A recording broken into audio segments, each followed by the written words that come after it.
আমি কিন্তু এমপি হইবার আগে জানতাম না যে মতো টাকা দেয় সরকার, এবং আমরা কেউ জানাই ছিল না। হেরে অত লুকালুকি আছে এটা আমি জানতাম না। আপনারা কি জানেন যে আমি 1,70,000 টাকা এমপি হিসাবে বেতন পাই? জানতানি আগে? বা কোন এমপি বেতন পাইছে জানছেন? আগে এরা কেমনে জানি অত বড় বড় পাইছে এই বই আর তো বোঝা যায় যে এরা আরো পয়সা দেয় আমরা।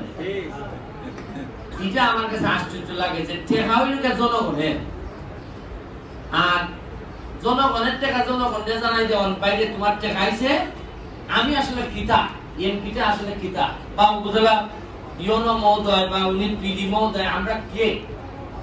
আমরা কিন্তু হইলাম গিয়া ট্রাস্টি, মানে একজনের মাধ্যমে দেওয়া লাগে না, মানে একজনের মাধ্যমে উপর থেকে গিয়া নিচে তৈরা ফুলালারে উপর থেকে দেয়। আর ওই আপনি দেখবেন গান পারিবার সময় পুরো ফুলালারে যে বেটা গানের নৌকা চালায় ইয়ে ফুলালারে তৈরা মারাতো দেয় তোমার ফুলা। ওই আমরা হামিল কি আপনার ফুলাটারে আপনারা না তো দেয়া দিতাম, কিন্তু কষ্ট হইল আমরা লোক খারাপ তো, আমরা মাঝি যারা আছি বেশিরভাগ ওই ফুলালারে ঠিক মতো দিতাম না, কিছু হাতছাট করে দিতাম।